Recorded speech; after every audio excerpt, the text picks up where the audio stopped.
ওং নমঃ ভগবতে বাসুদেবায়।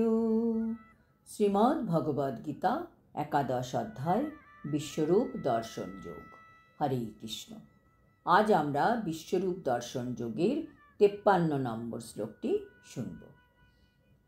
নাহং বেदैर्न তপসা ন দানেন ন চেজ্জয়া শক্যেবং বিদো দ্রষ্টুং দৃষ্টবানসি মাং যথা। অনুবাদ: তুমি তোমার দিব্য চক্ষুর দ্বারা আমার যে রূপ দর্শন করছো, কেউই বেদ অধ্যয়ন, তপস্যা, দান ও পূজার দ্বারা আমাকে এইভাবে দর্শন করতে সমর্থ হয় না। তাৎপর্য: শ্রীকৃষ্ণ যখন মাতা দেবকী ও পিতা বসুদেবের সামনে আবির্ভূত হয়েছিলেন, তখন তিনি চতুর্ভুজ রূপ নিয়ে আবির্ভূত হন।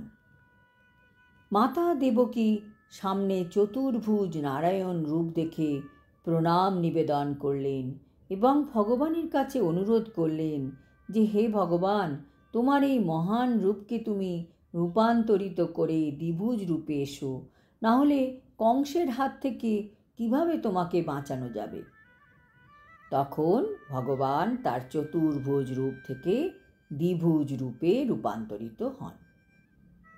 যারা ভক্তিহীন ব্যক্তি বা যারা ভগবদ বিদ্বেষী, তাদের পক্ষে এই রহস্যের মর্ম যে কী তা উপলব্ধি করা অত্যন্ত দুষ্কর। এমনকি যে সমস্ত পণ্ডিতেরা ব্যাকরণের জ্ঞানের দ্বারা অথবা পুঁথিগত বিদ্যার দ্বারা বৈদিক শাস্ত্র পাঠ করেছেন, তাদের পক্ষেও শ্রীকৃষ্ণকে জানা সম্ভব নয়। এই পৃথিবীতে অনেক মানুষ আছেন যারা ভগবদ গীতার উপর পড়াশোনা করেছেন, ভাগবতমের উপর পড়াশোনা করেছেন, তবু তারা ভক্ত হতে পারেননি, তারা কৃষ্ণ ভাবনামৃত হতে পারেননি, কারণ তারা সেই সব শাস্ত্রের শুধু পুঁথিগত বিদ্যাই অর্জন করেছেন। তারা ভগবানকে উপলব্ধি করতে পারেননি। এমনকি যারা কেবল প্রথাগতভাবে মন্দিরে গিয়ে পূজার্চনা করেন, তাদের পক্ষেও ভগবানকে জানা সম্ভব নয়। তারা কেবল মন্দিরেই যান নিয়মিতভাবে কিছু চাওয়া পাওয়ার জন্য, কিন্তু তারা শ্রীকৃষ্ণকে যথাযথভাবে জানতে পারেন না। অনেকে তপস্যা ও দান করেন, কিন্তু যতক্ষণ না তপস্যা বা দানের মধ্যে কিছুটা ভক্তি যুক্ত হচ্ছে, ততক্ষণ সেই তপস্যা বা দানের কোনোই মূল্য নেই। বেশিরভাগ সময় দেখা যায় মানুষ মন্দিরে যায় ভগবানের সাথে ব্যবসার রিলেশনে। ভগবান, তুমি আমাকে এটা দিও, আমি তোমাকে এই দান করব। এতে কি কোনো লাভ হবে? কখনোই হবে না। ভক্তি মানে হচ্ছে যে ভক্তি অহৈতুকী অপ্রতিহত কর্ম। ভগবান অন্য কিছুতে খুশি হন না। ভগবান এমনকি অন্য কোনো তপস্যায়ও খুশি হন না। শুধু ভক্তির দ্বারা আমরা ভগবানকে খুশি করতে পারি।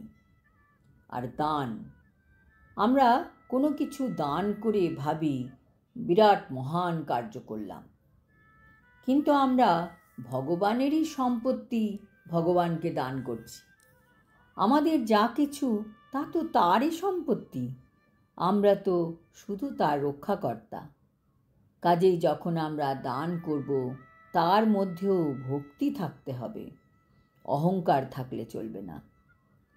ভক্তি বিনা দান বা তপস্যা মিথ্যা। কেবলমাত্র ভক্তিযোগের মাধ্যমেই শ্রীকৃষ্ণকে জানতে পারা যায়, যে সম্বন্ধে শ্রীকৃষ্ণ নিজেই পরবর্তী শ্লোকে ব্যাখ্যা করেছেন। আজ এই পর্যন্ত। হরি ওং তৎসৎ। হরে কৃষ্ণ।